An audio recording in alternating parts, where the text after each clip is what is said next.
If you have short legs and a big bike, turning it around in a tight space can be a tiring task. So, to save some energy, use the bike's weight to your advantage. When trying to turn it around in a parking space, for example, don't come to a complete stop and only then start pedaling backwards with your feet.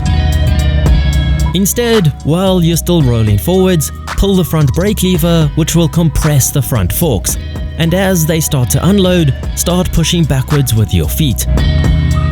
Using the energy built up in the forks, combined with pushing backwards, will require less energy from you to get the bike moving in the opposite direction.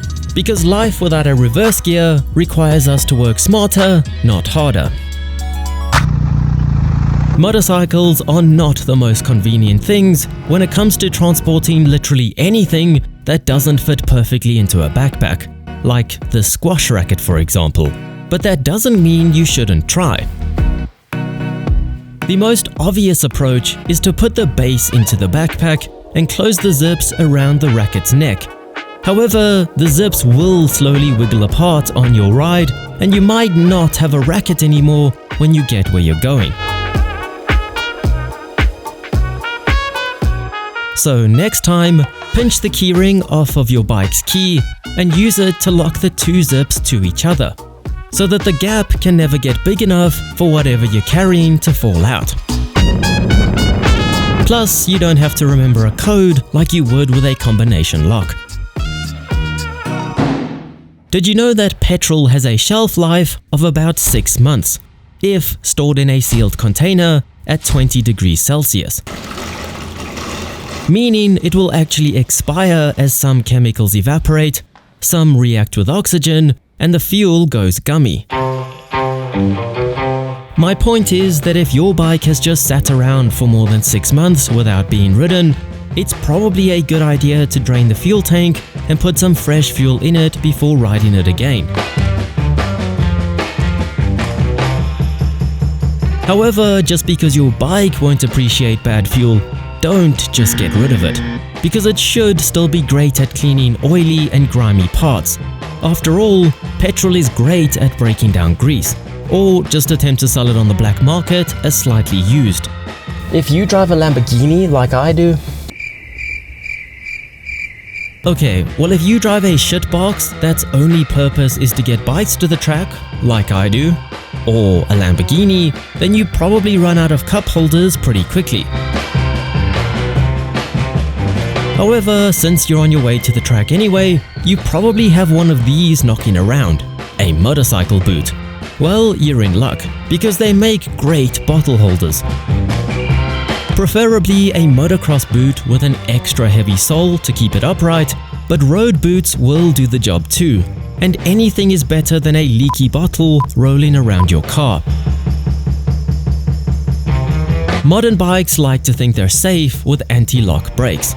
And in fairness, it is meant to help you stop faster. But sometimes it just ruins your fun because it won't let you do rear wheel skids. But instead of missing out on this essential part of being a kid, next time you want to have a bit of fun in a slippery parking lot and your bike won't let you disable the ABS through your dash, simply locate your bike's fuse box and pull out the ABS fuse, making sure to put it in a safe place for later.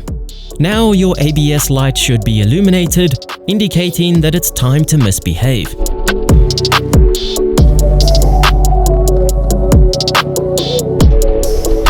However, after those skids, you might need a new rear tire. A tire that is most likely directional. Well, here's a hack if you've ever arrived home after getting new tires fitted, only to discover that the arrow is pointing the wrong way. To help prevent this from happening, cut off a small strip of duct tape and stick it to your brake disc before you even remove the wheels. Now take a permanent marker and draw an arrow indicating which way the wheel rotates. Of course, someone who fits tires for a living should know which way a wheel spins, but this gives both the mechanic and yourself a clear indication as well as a reminder to check the direction before you leave the shop, especially on front wheels that can look rather symmetrical.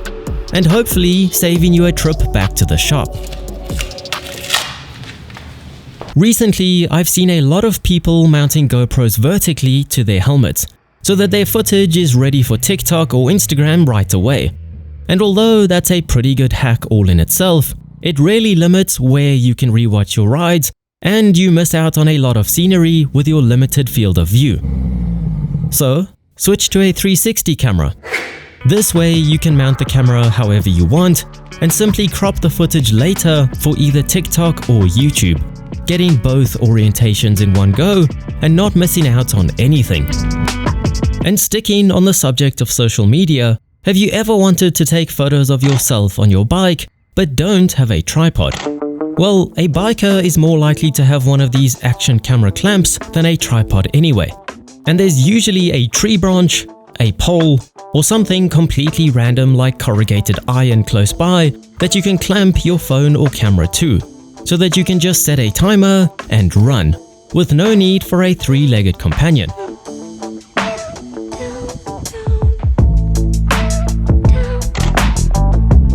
Plus, it's multi-purpose and easier to fit into a backpack anyway. In most households, there is an old GPS running watch simply decaying in a drawer somewhere, but it could be useful to you. And no, I'm not going to suggest taking up running, don't worry. Next time you go to the track, take it with you.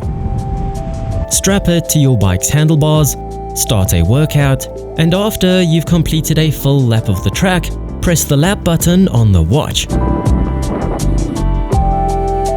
Now, every time you cross that same point, it will automatically lap and ultimately be your repurposed lap timer. Has this scenario ever happened to you? You've just finished washing your bike and now you want to go for a ride. However, you know you should lube the chain before you ride, but you also know that it's pointless to lube a wet chain. Well, instead of going over it 100 times with a cloth, use compressed air instead. If you have a compressor, it's the fastest and most effective way to get as much water out of the links and rollers as possible, allowing you to get some lube on it just moments after washing. But anyway, let me know which hack is your favorite and share this video with a friend that needs to see it. Better yet, share your hacks down in the comments, subscribe if you want to see more videos like this, and I'll see you on the next ride.